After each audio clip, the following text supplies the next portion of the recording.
Welcome to Crochet 101. For more information about this series and all the other videos in this series, you can check out the Crochet 101 playlist in my profile. In the meantime, let's get to today's lesson, which is the magic circle. And at the end of the magic circle lesson, I will offer you a magic circle alternative. I personally prefer the magic circle, but I know that it can be a little bit tricky, especially when you're first starting out and you're first getting used to how to use your hook and how to use yarn. So we'll offer you an alternative at the end. Let's get started. If you are interested in making any kind of 3D object, this is my pin cushion, for instance, any kind of doll, you are going to need to know how to work in the round like this. And this is how I get it started, and that is called the magic circle. You'll also see abbreviated on things sometimes as MC. And this is one that you will absolutely get better with over time. It just takes practice, like any kind of like handheld hobby. It just takes practice. So we are going to take our yarn and the hook that we're going to be using and start our magic circle. Take your yarn and pinch it between your fingers right here. And then just like when you start a slip knot, you are going to make an X across your finger, and then make sure you have this tail all the way into the back here. And what we're going to do is we're going to take our hook, we're going to go under the yarn and pull up a loop, and then instead of just letting it go to make our slip knot, you're going to go behind your yarn here, and you're going to grab this string here, this piece of yarn here, and pull it through the little knot that you made. And that is the magic circle that you will make your stitches into. I'm going to do it a few more times before we move on to the next steps. So once again, just like how I showed you to make a slip knot, you are going to make an X across your finger. Make sure you have this string pulled down here.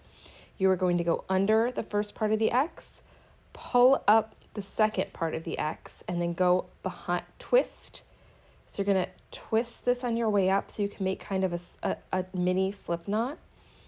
And you're going to grab this string here, the first one you encounter, and pull it through that little miniature slip knot that you made. And that is your magic circle. One more time. Make your X under the first part, pull through the second part, twist on your way up. So twist it around so you have this little knot, this little slip knot on your hook here. Grab the first part from behind your hand that you encounter and pull it through. And now, so you can see what you did, this here, you can pull it and close it up. And that is what makes it a magic circle, because you can close that circle up to tighten up your stitches. And generally, when you see a pattern that has a magic circle, they're going to ask you to put some amount of stitches into your magic circle, and this is how you do it. We're just going to say that the pattern calls for 6 single crochets. So you are going to just pretend that this is your chain here, and you want to do it around the chain or the working string and the tail. I find that will pull tighter. So just pretending that is your chain, you're going to go under, pull up a loop, yarn over, and pull through 2, and that is your first single crochet on your magic circle. Yarn under, pull up a loop, yarn over, pull through 2, and we're going to do that 4 more times to make our 6 single crochet that our imaginary pattern has called for.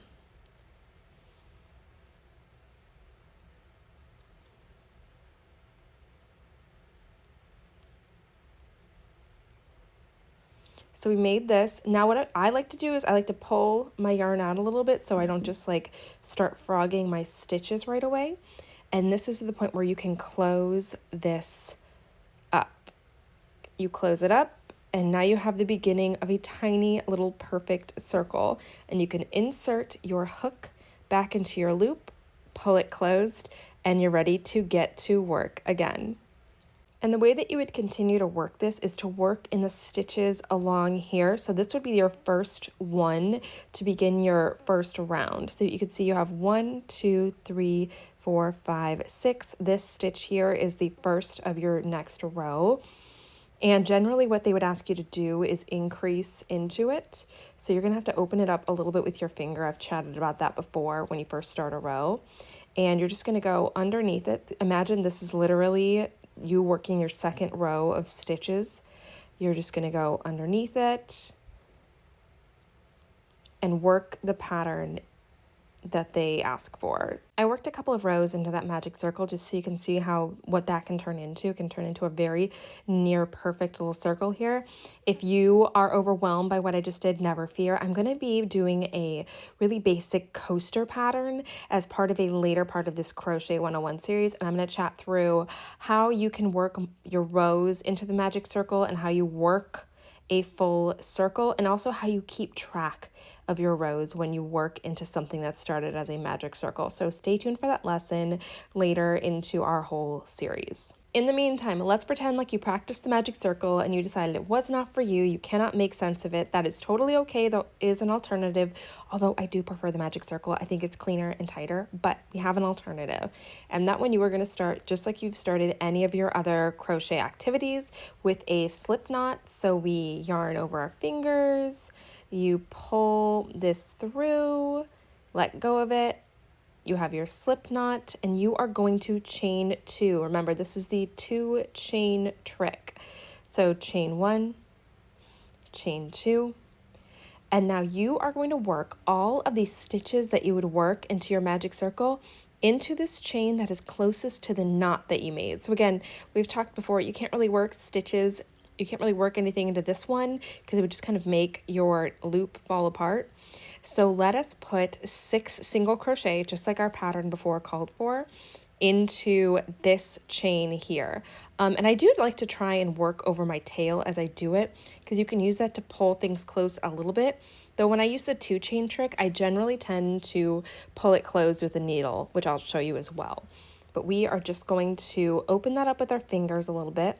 We're going to stick our hook into it, just like you're going to make a regular single crochet, pull up a loop, yarn over, pull through 2, and then into this same spot, you're going to work 5 more single crochet for a total of 6, just like the other pattern called for.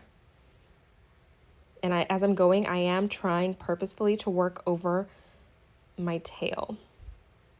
Let's see, and we can go back and count because I lost track. I think that was 4. It was. Let's do 5 and 6. So there's the beginning of our magic circle alternative, and you can use this tail to kind of pull this closed. But then what you can also do, take that large needle that I promised you would come in handy.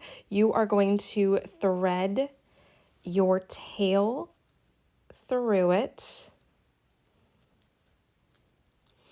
and you are going to work the tail back through the bottom of the stitches. So you can see there, you can already see it pulling closed, and through all of these. And this will really close this up. And this is also a part of weaving in ends, which I promise you we will go through in a later lesson. And we can continue on with our pattern just like we did with the other magic circle.